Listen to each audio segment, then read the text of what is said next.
Monsieur Muri, c'est à vous.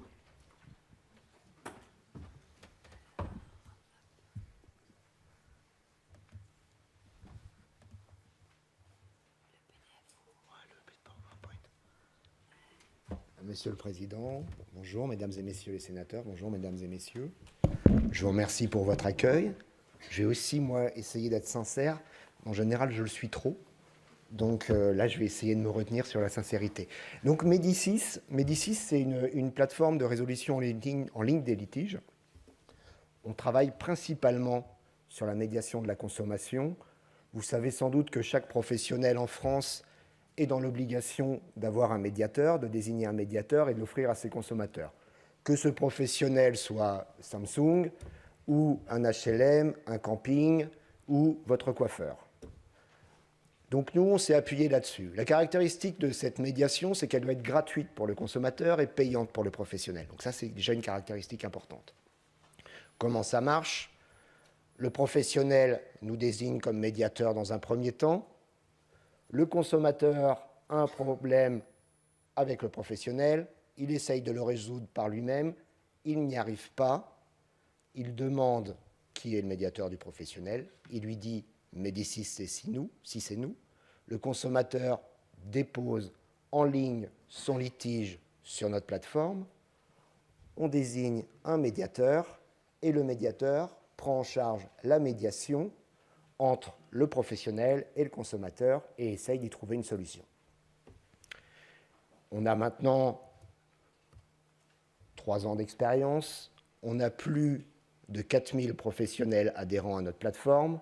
C'est rien, 4000, parce que le potentiel, c'est 4 millions de professionnels en France qui doivent avoir un médiateur. Mais malgré tout, on est la première plateforme.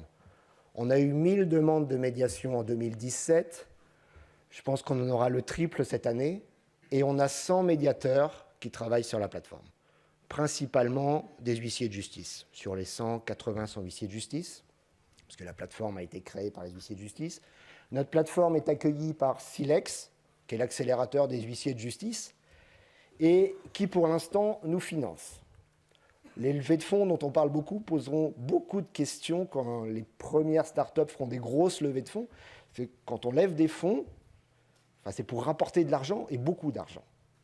Donc l'idée de justice passera dans un second temps. Donc sur la levée de fonds, je pense qu'il faudra y aller doucement. Qu'est-ce qu'on constate? C'est quoi les dossiers qui nous sont déposés?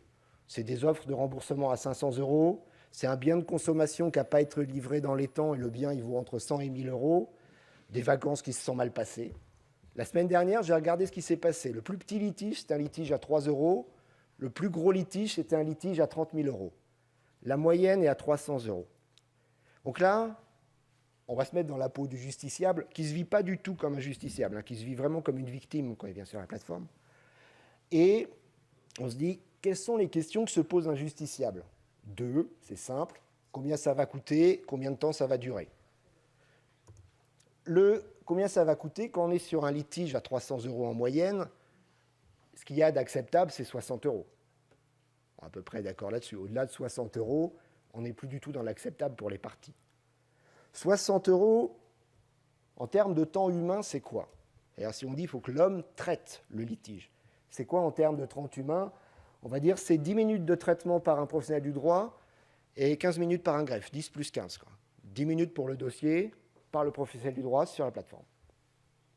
Qu'est-ce que c'est que les délais acceptables pour le consommateur justiciable client quand il est sur une plateforme?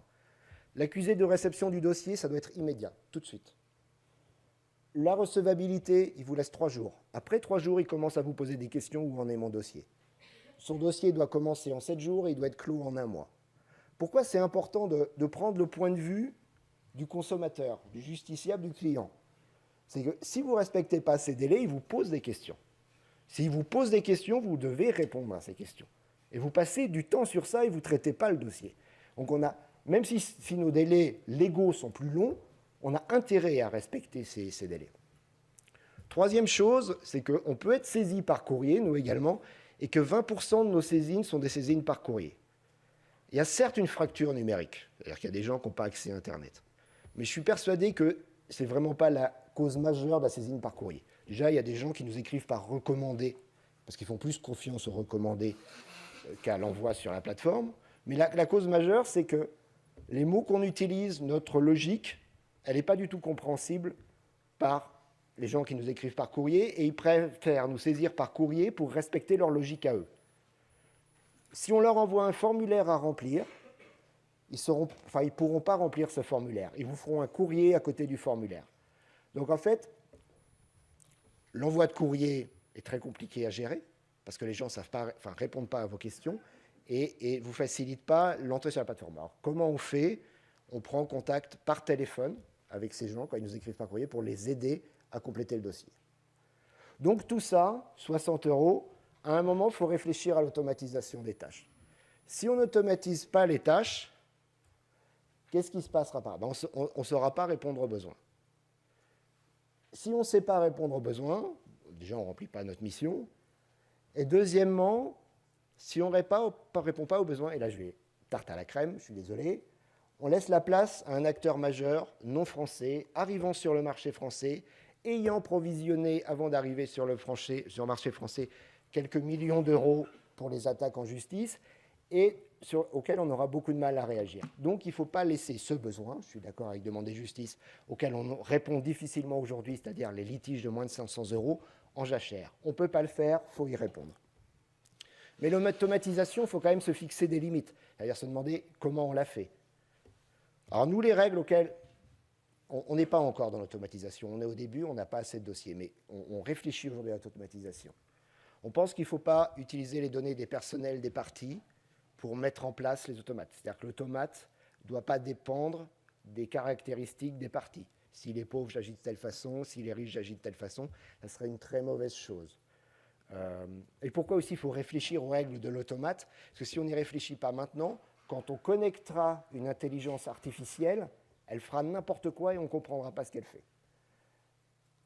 L'autre chose, c'est qu'il ne faut rien faire qui s'approche de la manipulation.